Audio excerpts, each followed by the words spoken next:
Sud Radio Parlons Vrai chez Bourdin, 10h30, 12h30, Jean-Jacques Bourdin. Pendant une heure, nous allons parler d'information et de fatigue informationnelle. Nous allons essayer de comprendre ce qu'est la fatigue informationnelle. Est-ce que nous nous sentons surinformés? Est-ce que nous nous sentons trop informés? Est-ce que nous nous sentons mal informés? Tous ces sujets seront abordés entre 11h et midi jusqu'à midi. Et vous allez réagir évidemment au 0826 300 300. Pourquoi est-ce que je parle de fatigue informationnelle? Eh bien parce que une enquête vient de sortir. Elle m'a passionné. Les Français et la fatigue informationnelle. Enquête Parmi les auteurs de l'enquête, eh ben nous avons l'un de ces auteurs, justement, David Medioni. Bonjour. Bonjour. Vous êtes directeur de l'Observatoire des médias de la Fondation Jean Jaurès, qui participe donc à la rédaction de cette enquête. David Medioni. Nous avons avec nous aussi Anne-Sophie Nouvel, qui est journaliste, auteur du documentaire Les médias, le monde et moi. Bonjour. Merci. Et puis Grégory Tabibian, qui est fondateur de la chaîne YouTube Je suis pas content TV. C'est bien ça, j'ai bien prononcé. Je suis pas content TV. 326 000 abonnés. C'est ça. 326 000 abonnés. Bien, ça fait combien de temps que vous avez... attaque la 9e année. 9e année. 9e année. On attaque la 9e. Grégory Tabibian. Bien, vous avez un autre regard sur l'information, sur la manière d'informer, évidemment. Nous allons voir. Peut-être. Si c'est le cas ou pas. Hein. Bien, revenons sur cette enquête, une enquête qui est, je vous l'ai dit, essentielle. Moi, je n'ai pas été surpris par les résultats de cette enquête, David Medioni, parce que je sens bien qu'il y a une fatigue informationnelle. C'est quoi la fatigue informationnelle? Alors, la fatigue informationnelle, c'est à la fois la sensation de recevoir trop d'informations dans une journée, de ne pas finalement être capable de prendre une décision. On aurait pu penser que l'éclosion du numérique, la multiplication des canaux d'information permettrait d'avoir une opinion plus éclairée sur le monde. Et en fait, on se rend compte que l'abondance, finalement, ne permet pas d'avoir une... Trop d'informations. Trop d'informations et surtout des... Fait fuir. Exactement. Et surtout, trop d'informations, ce trop plein d'informations conduit à du stress, conduit à une stratégie de retrait de la part des différents profils de Français qu'on a typologisés dans l'étude, oui. Et finalement pose une question importante aux médias pour savoir quel est le lien qu'ils entretiennent avec leur public et surtout, est-ce que ce lien existe encore? Et c'est dans cette intuition qu'on avait de fatigue informationnelle qu'on a essayé de documenter à travers l'étude. Surcharge informationnelle, donc infobésité, on emploie ce mot inventé à l'occasion infobésité.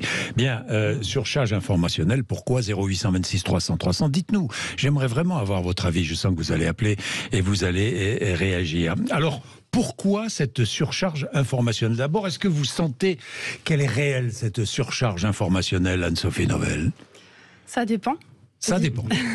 C'est-à-dire, ça dépend de quoi? Et l'étude, voilà. Vous l'avez lu, l'étude? Bien entendu, elle est passionnante. Je l'ai relayée, elle est passionnante, mais elle ne m'a pas étonnée non plus.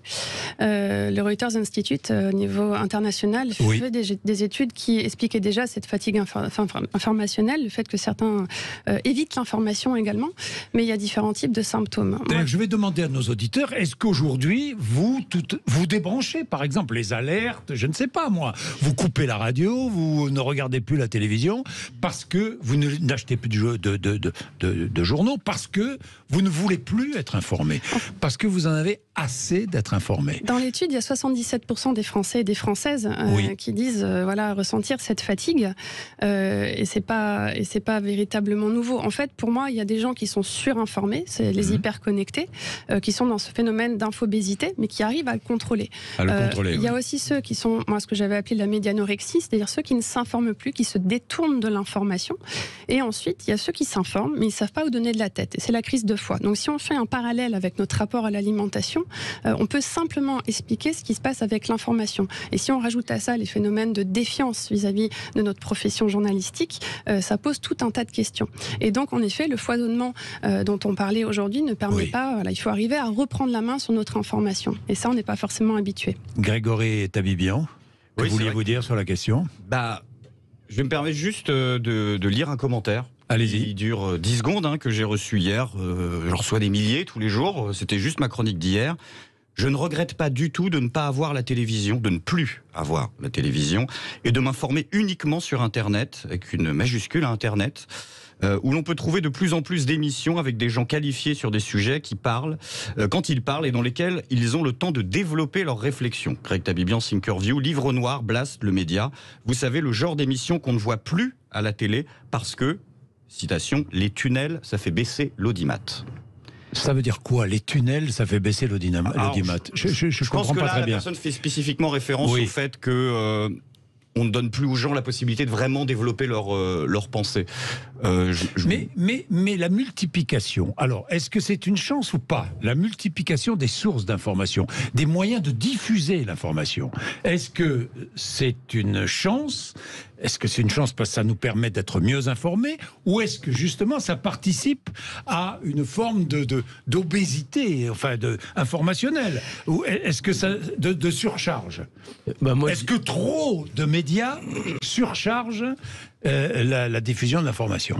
Moi, je dirais qu'en fait, la question, c'est pas cette question-là qu'à mon avis qui convient de poser. Je pense que l'abondance n'est pas forcément un problème. Après, c'est de savoir comment on consomme cette information, comment on la reçoit et comment on la fabrique. Comment les journalistes finalement surréagissent sur des choses qui n'ont, à mon sens, pour la population française, n'ont pas forcément de. Donc vous mettez en cause là le travail des journalistes. Je mets en cause le travail des journalistes, mais c'est pas une façon de donner une leçon. C'est plus de dire question sur le travail des journalistes, question sur la façon dont les politiques alimentent la bête médiatique et continuent. C'est quoi la bête médiatique? La bête médiatique, c'est le flux permanent. C'est le flux permanent. Aujourd'hui, dans une logique de flux, et ce flux permanent, il est alimenté à la fois par les journalistes qui surréagissent sur certains événements, par les politiques qui eux aussi surréagissent pour alimenter et pour faire un commentaire dans l'émotion et ainsi de suite, et par les citoyens qui eux aussi ont une relation addictive à ce flux informationnel continu et infernal finalement quelque part. Et dans l'étude, ce qu'on a essayé de montrer, et ce qui ressort de l'étude, c'est que finalement, ceux qui souffrent le moins de fatigue informationnelle ne sont pas ceux qui consomment le moins d'informations, sont ceux qui consomment des informations dans des univers bornés, fermés. Par univers borné et par univers fermé, ce que je veux dire, c'est qu'il y a un début et une fin, et qu'il n'y a pas un flux permanent d'émotions qui vient parasiter la lecture ou la réception d'une information. Donc en fait, finalement, c'est une responsabilité partagée. C'est pas les journalistes, les politiques, ainsi de suite, c'est tout le monde, les citoyens, les journalistes et les politiques qui ont tous une responsabilité dans la fatigue informationnelle générale qu'on ressent tous. Vous voulez ajouter quelque chose, Grégory? Je vous vois réagir là. Ce que vous dites, je crois qu'il y a un vrai problème de rapport au temps dans les médias. C'est-à-dire que à la fois sur le court terme, ça va beaucoup trop vite, et sur le long terme, une information chasse l'autre. C'est ça. C'est-à-dire pas de suivi. Pas de suivi, puis de temps de traitement. Alors peut-être que c'est des souvenirs de jeunesse déformés. Moi, je me souviens, ma mère bossait à l'ORTF. Oui. Donc mon père est décédé, j'étais assez jeune. Ensuite, elle est partie à TF1. Et puis là, elle savait pas quoi faire, donc elle me gardait le matin. J'assistais à la création d'un journal télé de 7h du mat à 20h. J'avais quand même l'impression que entre le moment où l'information tombait et l'information où elle sortait à 20h, on prenait quand même le temps de donner cette information, de travailler cette information. Et sur le court terme, aujourd'hui, j'ai l'impression qu'entre le moment où elle apparaît et le moment où elle sort, il se passe parfois 10 minutes. Ça vous donne des exemples comme l'exemple de LCI l'autre jour où le journaliste dit qu'il y avait une manif à Paris qui était une fake news montée par la Russie, alors qu'en fait non, elle était là, elle existait cette manif. Et donc sur le court terme, ça va beaucoup trop vite, mais sur le long terme, ça va beaucoup trop lentement. Non, mais des erreurs journalistiques, il y en a toujours eu. Il y en a toujours eu, bien sûr. Grégory, il y en a toujours eu, mais... mais vous dites, il y a danger parce qu'effectivement, on va trop vite et parce qu'on ne vérifie pas. Et parce que ça, je suis assez d'accord avec vous. Là, vous allez trouver quelqu'un qui va dans votre sens. Mais oui. 2 tiers de l'information est un copier-coller aujourd'hui. Ça a été chiffré par des économistes, et notamment Julie Acagé. Donc, on sait qu'une dépêche d'une agence de presse est reprise sur tout un tas de sites internet et elle fait le tour, en effet, non, mais attendez, une dépêche de l'agence de presse, si ce ne sont que des faits, la dépêche de l'agence de presse est reprise et à juste raison. Oui, mais beaucoup à juste raison. Beaucoup de sites si on vous dit Elisabeth II est décédée il y a 1 heure, évidemment, tout le monde reprend cette dépêche. Et moi, je voudrais juste revenir sur cette logique de flux. Faire attention, mais oui. Cette logique de flux, nous, ce qu'on a vu dans l'étude, c'est que finalement, ça crée une forme de rejet. de rejet, parce qu'il y avait un sentiment, pour 85% des sondés, sentiment de ne jamais entendre rien d'utile pour prendre une décision dans sa vie. D'avoir vu la même info dans la même journée, la même info dans la journée, 85% aussi. D'avoir un trop plein d'infos qui empêche de prendre de recul, 60%. Du mal à savoir ce qui est vraiment important, 51%. Donc finalement, l'abondance, on avait l'impression que ça allait créer des citoyens plus éclairés, et finalement, pas du tout. Donc quelque part, il faut s'interroger. Et c'est pas l'abondance juste des journalistes, c'est l'abondance des réseaux sociaux, l'abondance des commentaires permanents sur les réseaux sociaux, et que finalement tout ce flux médiatique... Mais l'abondance sur Internet aussi. Sur l'abondance sur Internet, mais avec peut-être une valeur ajoutée que les gens reprochent aux médias, c'est que est-ce qu'on a besoin d'information ou est-ce qu'on a besoin de compréhension ? Parce qu'être informé, ce n'est pas se voir expliquer. Exactement. Être informé, ce n'est pas avoir compris. Je tiens beaucoup à ça, je vous le dis tout de suite. Bien, il est 11h15, nous allons revenir sur le sujet dans un instant. Un peu de pub. Et puis Dominique appelle de Châtenay-Malabry, à tout de suite. Sud Radio Parlons Vrai chez Bourdin, 10h30, 12h30, Jean-Jacques Bourdin. Il est 11h19, vous sentez-vous surinformé, mal informé? Nous en parlons, nous en parlons avec Dominique, qui est dans les Hauts-de-Seine à Châtenay-Malabry. Bonjour Dominique. Oui, bonjour Monsieur Bourdin. Merci. Je vous remercie de me prendre à l'antenne. Mais je vous en prie Dominique, je suis un fanatique de l'information, donc on peut considérer que je suis surinformé. En tous les cas, j'essaie de m'informer au maximum. J'adore ça et depuis toujours. Je pense que le problème sur lequel vous mettez le doigt ce matin, j'ai une bonne nouvelle. Je pense qu'il y a une solution. Ça s'appelle le journalisme. Vous me faites plaisir, Dominique. De bons journalistes avec de bons médias sont capables de régler l'excès d'information, parce que là aussi je vais vous apprendre quelque chose, ainsi qu'aux auditeurs, c'est leur métier. Et je voudrais revenir à simplement prendre l'exemple du grand Albert Londres, avec sa célèbre phrase « La cathédrale de Reims n'est plus qu'une plaie ». Voilà, avec une seule phrase, Albert Londres était capable de décrire une situation très complexe et de faire le tri entre une multitude d'informations. C'est ça qui nous manque, parce qu'à l'heure actuelle, les médias sont pollués par la propagande d'État. Ça, c'est bien sûr ce qui s'est passé pendant le Covid, c'est le meilleur exemple. L'idéologie, Le Monde, France Inter, Libération, dont le dernier titre était quand même « La merde sous les platanes », donc c'est quand même très beau. Le débat politique, puisque la plupart des politiques s'expriment pratiquement plus dans les médias qu'à l'Assemblée ou au Sénat. Et enfin, le débat judiciaire. Je suis, en tant qu'ancien avocat, excédé par cette omniprésence des avocats sur les marches des palais de justice. Songez qu'autrefois, un avocat ne pouvait pas s'exprimer en public sans l'autorisation de son bâtonnier. Et je suis évidemment pour le respect total du secret de l'instruction. Donc si on revient aux fondamentaux, tout simplement, c'est-à-dire un journaliste le plus objectif possible, qui s'efface derrière l'information et derrière les gens, eh bien on aura une information de qualité qui sera triée de manière de qualité. Il y a des bons exemples, il y a des médias récents, il y a vous bien entendu, Sud Radio, il y a CNews, il y a Causeur, il y a des tas de médias qui apparaissent, faut être honnête, essentiellement à droite depuis quelque temps. Oui, Dominique, là vous venez de quand même de marquer, c'est un marqueur, Dominique, je m'explique. Il y a des médias engagés à droite, il y a des médias engagés à gauche.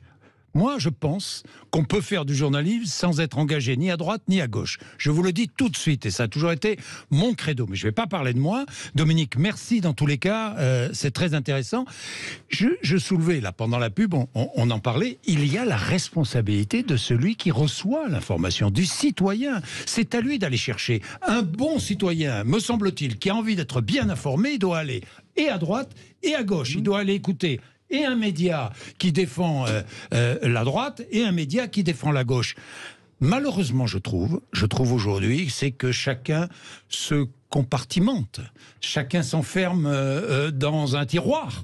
C'est-à-dire qu'on ne va chercher et on ne tire qu'un seul tiroir, le tiroir du média qui correspond à nos opinions. On ne va pas chercher, on n'ouvre pas le tiroir du média qui correspond à d'autres opinions. Qu'en pensez-vous ? Oui, ça c'est le phénomène de bulle informationnelle qui est renforcé par la présence des algorithmes, notamment sur les réseaux sociaux, qui vont se baser sur nos likes et nos préférences et qui vont nous abreuver d'informations similaires. Et donc du coup, au final, on finit par s'enfermer dans un phénomène communautaire. Donc ça demande un effort au public d'acheter ailleurs. Et là, on a besoin un peu d'éducation aux médias et à l'information. Donc c'est très développé depuis 2015, les attentats de Charlie Hebdo pour la jeunesse à l'école. Mais je pense qu'il y a toute une frange de la population qui a aussi besoin d'y voir clair, parce qu'on avance dans la société avec une multitude d'outils numériques qui nous arrivent entre les mains, des applications qu'on ne maîtrise pas tout le temps. On ne sait pas comment marchent ces boîtes-là, et l'information arrive par ces différents canaux-là. Donc c'est important de savoir avoir du discernement. David Medioni. Pour rebondir sur ce point, je pense que c'est un point crucial. Cette idée de nous dans l'étude, on a donc fait des typologies de Français, et moi il y a un chiffre qui m'a surpris vraiment beaucoup. C'est ce qu'on a appelé les hyperconnectés épuisés, qui représentent à peu près 17% de l'échantillon. Hyperconnectés épuisés. Et alors en fait, ces hyperconnectés épuisés sont les plus jeunes. Donc on avait un peu cette idée que les jeunes qui connaissaient finalement les réseaux sociaux, les codes du numérique et ainsi de suite, savaient s'organiser et savaient comprendre les choses. Et finalement, ils déclarent vraiment, réellement, ressentir une énorme fatigue informationnelle, une espèce de bouillie finalement qui leur arrive tous les jours, et ils savent pas exactement comment la gérer. Et donc c'est pour rebondir sur cette idée d'éducation aux médias, et sur cette idée que finalement cette fatigue informationnelle, c'est un enjeu démocratique, puisque ça pose la question de la responsabilité des journalistes, des politiques et ainsi de suite, mais c'est aussi un enjeu quelque part de santé publique, parce que ça peut aussi créer des situations de stress, des situations d'anxiété et ainsi de suite. Donc vraiment, cette éducation aux médias est quelque chose de très important. Éducation aux médias, c'est très important. Et puis on a ce réflexe, certains ont ce réflexe de se réfugier dans le média qui correspond à ses opinions, ses propres opinions. On ne va plus chercher, ça c'est peut-être une fatigue informationnelle aussi, c'est-à-dire qu'on ne va plus chercher une autre opinion. On ne va plus réfléchir, c'est-à-dire qu'on est persuadé, comme on écoute un média qui correspond à ses propres opinions, on est persuadé qu'on détient la vérité, que ce média détient la vérité, et ça s'arrête là. La question, c'est est-ce qu'on le faisait Mais c'est vrai avant, à gauche comme à droite, Est-ce qu'on le faisait avant le numérique? Est-ce qu'on allait prendre le temps d'aller lire toute la presse papier? Est-ce qu'on allait prendre le temps d'aller regarder différentes chaînes de télévision? Des médias d'opinion ont toujours existé, évidemment. Oui, on est d'accord. Mais là, vous parlez des biais cognitifs, c'est-à-dire de la manière dont on veut aller renforcer certaines croyances ou occulter ou être dans le déni sur certains autres types de sujets. Donc c'est pour ça qu'il est important de mais c'est même un phénomène, j'ai l'impression qu'il est au-delà de la simple question médiatique. J'ai l'impression, c'est peut-être un biais, que les gens ont de moins en moins envie d'être confrontés à une opinion qui n'est pas la leur. Et les gens ont vraiment du mal à prendre du plaisir à regarder quelqu'un qui n'a pas ses idées politiques, alors que je pense que c'est sain. On est, je sais pas, de gauche, de se dire quel est le contre-argument qu'un éditorialiste de droite va me regarder. Moi, prenons quelqu'un de droite, ça devrait être, il devrait se dire qu'est-ce qu'a dit Bégodeau. Mais ça pose question. Attendez, pardon, mais là, c'est la responsabilité des diffuseurs et la responsabilité des journalistes aussi, parce que c'est plus facile. Et des politiques. Et des politiques, mais je suis totalement d'accord. C'est plus facile. Vous savez, il y a dans le journalisme, c'est un métier qui demande beaucoup d'efforts. Malheureusement, beaucoup de journalistes ne font pas les efforts suffisants. Ça demande beaucoup d'efforts. C'est très simple de prendre une information, de mettre 4 personnes autour d'une table et de commenter l'information. C'est beaucoup plus compliqué de prendre la même information, d'expliquer avant de passer aux commentaires. C'est-à-dire que le passage par l'explication est oublié dans la plupart des cas. C'est qui me fait hurler, ça m'exaspère, on n'explique pas, on n'explique plus. Parce qu'on va aller trop vite. Mais vous qui êtes du métier. Oui. Franchement, je ne sais pas, je ne suis pas à l'intérieur, je suis un indépendant. Combien de journalistes aujourd'hui écrivent leurs fiches? Je ne sais pas. Enfin, moi, j'écris tout. Mais si on a la moitié, franchement, je serais étonné. Mais peut-être. Mais parce que le journaliste est bousculé. Ça dépend des supports dont on parle aussi. Ça dépend des supports. Il faut faire attention, on ne peut pas faire des grandes généralités comme ça. En revanche, sur la qualité du débat public, ce qui est important, c'est la façon dont on a nivelé par le bas, avec les phénomènes de journaux gratuits et de chaînes d'information en continu, où il faut occuper le temps d'antenne avec du vide, avec beaucoup d'éditorialistes qui viennent s'exprimer sur tout et rien. Et ça, les gens en ont ras-le-bol. J'ai envie de dire, il faut aussi laisser du temps pour faire du terrain, pour rentrer dans la complexité et la nuance. Et ça, aujourd'hui, il y a très peu d'émissions qui avec cette tendance qu'on met à l'antenne pour commenter l'actualité, n'importe qui, des personnes qui ne connaissent pas les sujets. Moi, ce que j'aime dans le débat, c'est avoir des personnes qui sont spécifiques, qui connaissent la matière dont on parle. Sinon, ça n'a aucun intérêt, Pardon, mais oui, David Medioni. Oui, non, mais on a eu une illustration assez intéressante la semaine dernière avec le décès de la reine. Oui. Moi, je suis abonné à 4 systèmes d'alerte sur mon téléphone portable. En 4 heures, j'ai eu 77 alertes pour savoir que la reine était morte, ensuite que le Charles III allait prêter serment, ensuite qu'il avait mis son costume, une fois qu'il avait été faire un petit tour, ainsi de suite. Bon, j'exagère évidemment, mais ce que je veux dire, c'est que là, il y a la responsabilité des médias qui font de l'alerte, qui créent finalement de la tension autour de la reine Elisabeth III. Ensuite, Elisabeth II, pardon, qui est morte. Ensuite, il y a Elisabeth Borne, première ministre de la République française, qui déclare « La France est en deuil ». Est-ce que c'est pas ajouter aussi de la surexcitation à un phénomène qui, finalement, pour la France, est-ce que vraiment un Français est en deuil quand la reine d'Angleterre est morte? Mais ça, c'est un autre débat. Mais c'est aussi une question. C'est pas son rôle de politique. La posture, c'est ce que j'appelle la posture, pardon, mais la posture, elle existe en politique comme dans le journalisme. Ensuite, c'est la culture de l'émotion. C'est la culture de l'émotion. Et c'est cette façon finalement de faire de l'émotion et de vouloir étonner plutôt que d'informer. Mais le plus gros problème par rapport à ce que vous venez de dire, c'est que dans votre rapport, c'est bien expliqué, c'est la quantité d'alertes et de notifications que l'on reçoit, qui, ajoutées à la publicité, perturbe notre attention. Et aujourd'hui, c'est une guerre de l'attention, et cette attention est monétisée. Et c'est tout ce que l'on cherche à capter aujourd'hui dans le public, et c'est pour ça que nous, citoyens, consommateurs d'informations, on doit absolument reprendre la main là-dessus. Et il y a plein de choses à faire. Ça, et beaucoup suppriment ces alertes d'ailleurs. Hein. Beaucoup maintenant suppriment ces alertes. Allez, il y a des gens au 29, ça passe très très vite. J'ai Samy qui nous appelle de Lyon, qui sera avec nous dans un instant. Merci d'être là sur Sud Radio 0826 300. Sud Radio Parlons Vrai chez Bourdin, 10h30, 12h30, Jean-Jacques Bourdin. Il est 11h32. Nous continuons notre débat. Est-ce que nous sommes surinformés, mal informés? Samy est avec nous. Samy est à Lyon. Bonjour Samy. Bonjour Jean-Jacques. Bonjour. Vous allez bien? Oui Samy. Comment faites-vous pour faire le tri entre les informations que vous considérez comme essentielles et celles que vous considérez comme secondaires? Comment faites-vous? C'est pas compliqué. Tout ce qui est sur les réseaux sociaux, l'abondance qu'on peut avoir de tweets, de réactions, de surréactions, d'émotions, je zappe. Oui. Donc moi, je suis consultant presse en fait. Je suis beaucoup dans la stratégie de médias. Je lis toute la presse, j'écoute tous les médias, toutes les radios, je regarde toutes les chaînes. Et c'est de plus en plus compliqué de faire la part des choses entre une information, on va dire, qui est l'écume du jour, et puis une information intéressante, pertinente, un débat approfondi. C'est pour ça que j'écoute beaucoup Sud Radio, parce que vous avez le temps de recevoir des invités qui ont le temps de s'exprimer, sur lesquels je ne suis pas d'accord forcément sur tout, mais sur Sud Radio, les gens ont le temps de développer leurs arguments et on a le temps de peser le pour et le contre. Et c'est de plus en plus rare dans les médias en fait.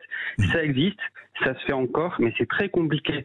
Et je vois que les gens autour de moi s'informent de moins en moins par les médias, on va dire, traditionnels, et de plus en plus par les réseaux sociaux, ce qui n'est pas forcément la meilleure façon de s'informer. Attention, hein, les réseaux sociaux, c'est vrai, il faut être très attentif. En fait, il faut être un expert presque pour fréquenter les réseaux sociaux. Mais sur Internet, on s'informe bien. Aussi. Je ne veux pas. Je ne sais pas si on s'informe bien. Alors, est-ce qu'on s'informe bien ou pas? J'en sais rien. Moi, par exemple, c'est comme à la radio ou la télé, ou c'est pareil? Alors, si les gens y vont, c'est peut-être qu'ils trouvent que c'est pas pareil. Il y a le fond, il y a la forme aussi. Oui, c'est la forme. Il y a aussi un reproche dans la façon dont sont traités, par exemple, les politiques. Quand on regarde les enquêtes d'opinion, les deux catégories professionnelles dont les Européens se méfient le plus, c'est les politiques et les journalistes. Ouais. Cette jonction, elle n'est pas anodine. Ouais. Les gens en ont marre, par exemple, de voir Bruno Le Maire qui a menti 4 fois cette semaine. Il passe le samedi et puis on lui pose, mais on lui pose pas la question. Vous, par exemple, vous êtes beaucoup plus relayé par les gens qui suivent des médias alternatifs que d'autres journalistes, parce que vous demandez à Bruno Le Maire combien ça fait 12 x 12, il sait pas. Donc il y en a qui vont dire c'est un peu des magots machin, mais les gens ont envie de voir ça. Ils en peuvent plus. Le cas d'école magnifique, c'était Strauss-Kahn. Il arrive, hop, regarde, tour de magie, il y a rien. On lui pose aucune question, alors que le mec est quand même sous le coup d'un truc grave. Mais le boulot n'a pas été fait pour eux. Et ça vous donne des trucs. Moi, je suis pas sûr. Quand je vois des gens me dire on s'informe chez toi, c'est aussi un peu dramatique parce que je suis humoriste de formation, moi. Oui. C'est pas mon boulot. Je fais le boulot de Vizorek ou de Maurice. Moi, je suis chansonnier, donc j'exagère le trait puisque c'est le but de l'humour. Donc non, je ne donne pas une information objective. Ouais. Et j'aimerais bien que les gens en aient une. Vous savez, Anne-Sophie Novelle, les journalistes n'aiment pas parler de ce qu'ils ne font pas. de ce qu'ils font mal, n'aiment pas parler de ces sujets, de la mauvaise information, de la surinformation. C'est rare ce genre de débat. Vous avez, je rappelle, vous avez réalisé un documentaire qui s'appelle Les médias, le monde et moi. C'était en 2019, et vous n'avez pas pu, il n'a pas été diffusé en France. Non, on m'a expliqué que ça ne ferait pas d'audience et que ça n'intéressait pas les Français, ce sujet.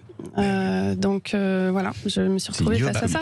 J'étais pas en plus dans une critique radicale. Vous posiez des questions. Je pose énormément de questions dans ce documentaire. Je pars à l'étranger voir ce qui se fait. Et dans chaque projection qu'on a fait en salle de cinéma, en France comme à l'étranger, on a eu énormément de débats qui pouvaient durer jusqu'à 2 heures de temps avec des personnes qui s'interrogeaient véritablement. Et il y a un vrai besoin. Moi, c'est ça que je ressens. Mais il y a un besoin de rester éveillé. Je dis toujours de rester éveillé. Éveillé dans tous les sens du mot. Et sur Internet, il y a des très belles choses qui se font. Un Hugo Décrypte, par exemple, Hugo Trabert qui a monté sa chaîne, pour les jeunes, il est essentiel. On a des médias comme Blast qui ont déjà été cités, qui essayent aussi d'aller informer sur ces... en changeant la logique de format. Et les étudiants, moi j'accompagne beaucoup d'étudiants, me disent, on va certes sur Internet, mais quand une information que l'on croise sur Instagram, par exemple, nous intéresse, on a le réflexe d'aller vérifier et d'aller remonter à la source. Donc je pense qu'il y a peut-être une fatigue, une lassitude, une confusion, mais quand une information attire l'intérêt, qu'on a envie de la creuser, on va vraiment chercher là où il faut. François Jost est avec nous, professeur émérite en sciences de l'information et de la communication, directeur du laboratoire communication, information, médias. François Jost, bonjour. Oui, bonjour Jean-Jacques Bourdin. Qu'avez-vous envie de dire dans ce débat? Pourquoi sommes-nous parfois fatigués par l'information? Écoutez, voilà ce que j'ai envie de dire. J'ai écrit en 2020, j'ai sorti un livre qui s'appelait « Médias, sortir de la haine, point d'interrogation », qui partait du fait que j'éprouvais moi-même que il y avait les informations finalement nous déprimaient. Il y a une étude faite en 2019 par l'agence Reuters sur 38 pays d'Europe, d'Amérique, d'Asie et d'Afrique, qui montrent que 32% des personnes interrogées évitent activement les informations. C'est-à-dire qu'ils barrent les informations, ça les déprime. Alors ça les déprime pour plusieurs raisons.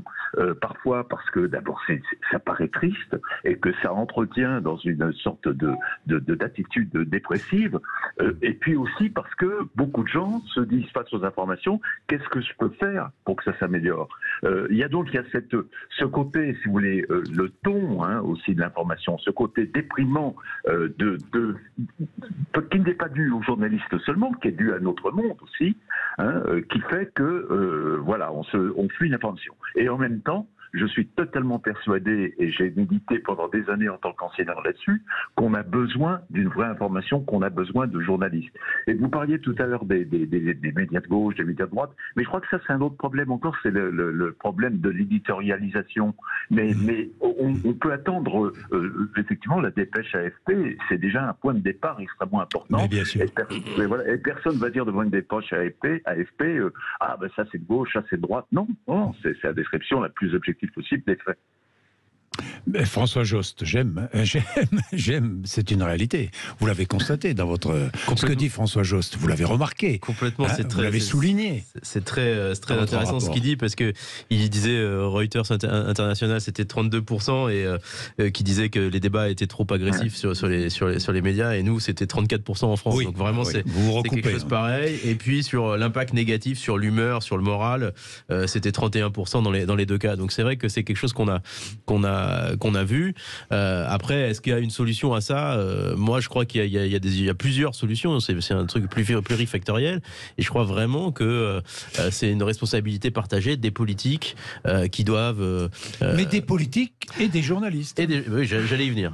Des journalistes qui doivent repenser leur format, parce que justement, là, on est vraiment devant une logique de retrait qui pose question aux médias et aux journalistes, et des citoyens qui doivent sortir de la logique addictive dont on parle dans l'étude, sur cette idée qu'on a des menus Big Mac XXL chaque jour d'informations, on continue de les manger, on sait que ça nous fait du mal, mais on continue quand même de les manger. Donc on ne peut pas rejeter la responsabilité. D'ailleurs, vous faites le parallèle avec l'alimentation dans votre rapport. Pierre est à Toulouse, en Haute-Garonne. Bonjour Pierre. Bonjour. Bonjour, qu'est-ce que vous vouliez dire, mon cher Pierre? J'ai pas mal de choses à C'est-à-dire, d'une part, je pense que la dépêche AFP est déjà un filtre à l'information. C'est-à-dire que la dépêche AFP, elle, déjà sélectionne l'information, ce qui fait que vous, en tant que journaliste... Non, attendez Pierre, attendez. Ouais. Je vais vous prendre un exemple. Je prenais l'exemple d'Elisabeth II. Elisabeth II est morte aujourd'hui à je ne sais trop quelle heure. Là, la dépêche AFP ne sélectionne rien du tout. Elle donne un fait. Elle donne un fait. Mais je peux vous donner des exemples très précis. Vous savez, je m'occupe d'un homme politique qui s'était présenté à l'élection présidentielle. On a mis 3 mois pour que l'AFP annonce sa candidature, ce qui est anormal alors que les courriers avaient été envoyés à l'AFP. Oui, mais là, Pierre... à un moment donné, il s'appelle Jean Lassalle. Moi, je veux bien qu'on considère que l'AFP fait son boulot, mais à un moment donné, vous, justement, vous devez vous battre pour que, justement, ces choses n'arrivent pas, parce qu'automatiquement, à la fin, on considère que c'est le journaliste qui est responsable, alors que c'est l'AFP responsable. Bon, et c'est là où, Pierre, non, mais Pierre... beaucoup plus vigilant. Oui, non, mais ça, je comprends. Mais vous dites quelque chose de très intéressant, Pierre. Vous dites que les sujets économiques, écologiques sont traités de manière superficielle, c'est-à-dire... Pour expliquer les choses clairement, lorsque l'on parle d'écologie, on oublie d'aborder des sujets. En l'occurrence, depuis une 40aine d'années, on a évolué au niveau des constructions et ces évolutions ont été vraiment en faveur d'un réchauffement climatique. Lorsque vous construisez par exemple un bâtiment, un hangar, un supermarché, un intermarché, on les fait en tôle alors qu'auparavant on les faisait en briques. On appelle ça du bardage, c'est-à-dire que les façades sont en tôle. Or, ça participe au réchauffement climatique et personne n'aborde ce sujet-là. Là, vous avez raison. Lorsque, par exemple, moi j'ai été pendant longtemps patron d'une société, donc c'était un établissement classé qui était une société de démolition automobile. Lorsque vous rentrez dans une société de démolition automobile, vous avez 3 degrés d'écart, c'est-à-dire 3 degrés de différence, parce que la concentration de véhicules endommagés donc réchauffe l'atmosphère.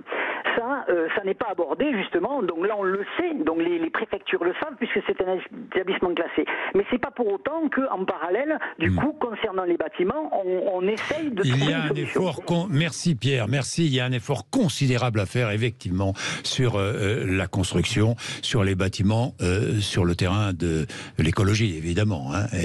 Bon, et c'est bon pour la planète. À propos d'écologie, j'ai vu que vous aviez signé la charte.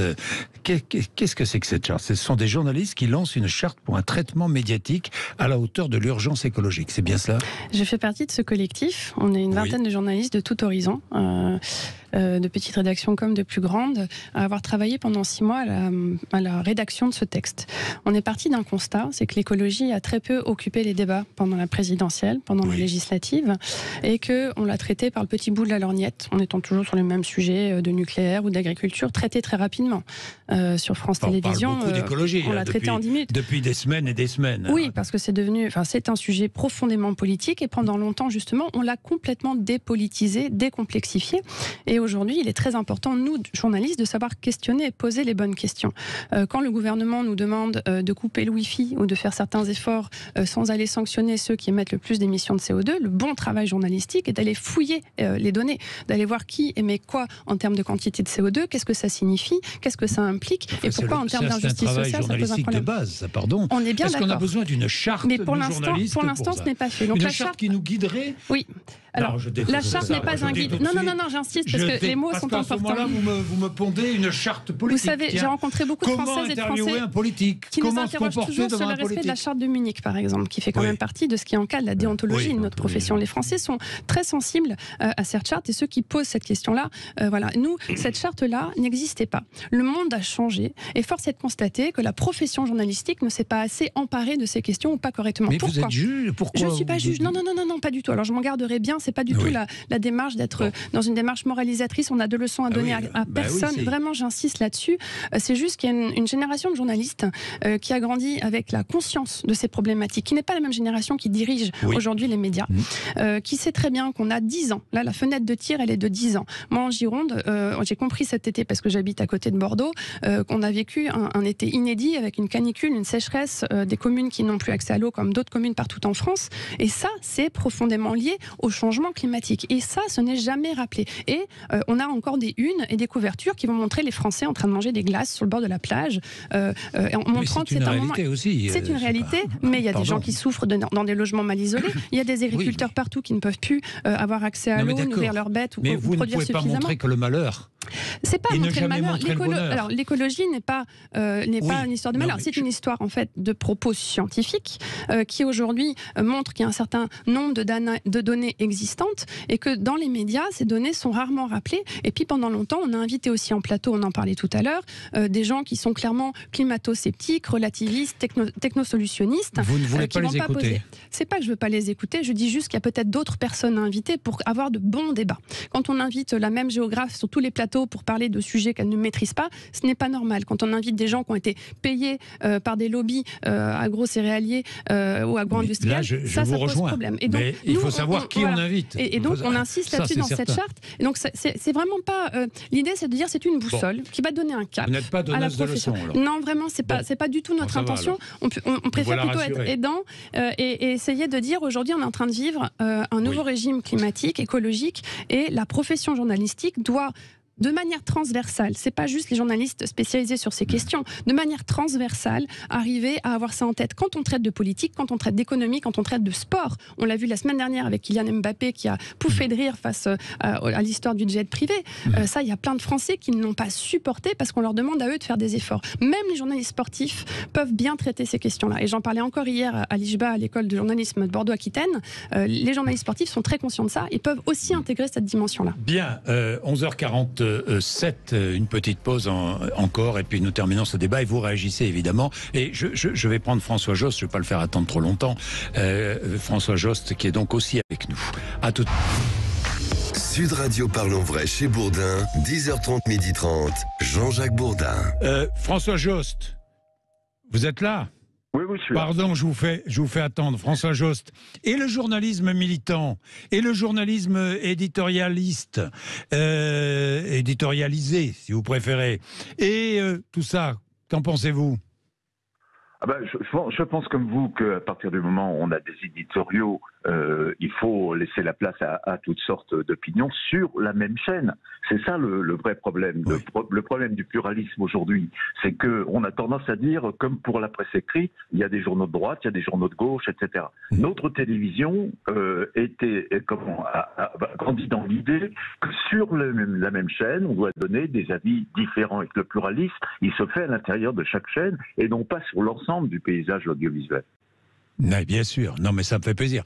Vous êtes d'accord avec ce que dit François Jost ? Je suis d'accord. C'est deux métiers différents. Comment faites-vous ? Il y a des gens qui sont sous-titrés journalistes, mais non, ce sont des éditorialistes. Oui. Ce n'est pas le même métier. Mais dites-moi, sur votre chaîne, comment faites-vous ? Vous avez toutes opinions qui s'expriment ? J'ai les miennes. Vraiment ? Déjà. Non, vous avez alors, il y a toute opinion qui s'exprime, mais il y a toute opinion qui s'exprime ensemble aussi. C'est-à-dire que là, on est en train de discuter entre nous. Oui. L'auditeur vient de temps en temps intervenir. Oui. Et ça, c'est un défaut. C'est pas un défaut, c'est lié à la différence de médias entre la radio et Internet. Bien sûr. Mais derrière, il y a une communauté qui se crée, avec des gens qui vont balancer 30 000, 40 000 communauté pense, est-ce que tous les membres de votre communauté pensent la même chose ? Absolument pas. J'ai organisé un débat sur l'immigration entre Georges Kuzmanovic et Pierre Gentillet. Il est utile de vous dire que les points de vue étaient très clairement différents. Oui. Je fais un sondage qui a gagné et j'obtiens sur 38 000 spectateurs, au total 50,0 pour les deux. Oui. Voilà, très bien. Mais c'est formidable. C'est fait. Donc non, bien sûr que non. Et les gens viennent plus que ça. Ils viennent chercher un média avec lequel ils ne sont pas d'accord et des gens dans un espace commentaire avec lequel ils débattent. Il faut aller chercher un média, François Jost, il faut aller chercher un média avec lequel on n'est pas d'accord pour être bien informé ? Non, je suis pas sûr. Je pense qu'il y a une information de base. On attend d'avoir simplement des nouvelles du monde. C'est ça qu'on attend. Oui. Et je crois que moi, d'après ce que j'ai entendu ce matin, si vous voulez, le problème, c'est de rejeter les médias. Il faut surtout pas les rejeter parce que c'est la condition de la démocratie. En revanche, il faut les critiquer. C'est-à-dire que moi, quand j'avais des étudiants, je leur faisais étudier le JT de TF1, celui de France 2, celui de BFM, et on comparait comment c'était fait. Voilà, c'est surtout ça. C'est quel est le regard qui est porté sur l'information, qui est le plus qui est apporté aux dépêches de l'AFP. Je pense que c'est important aussi de...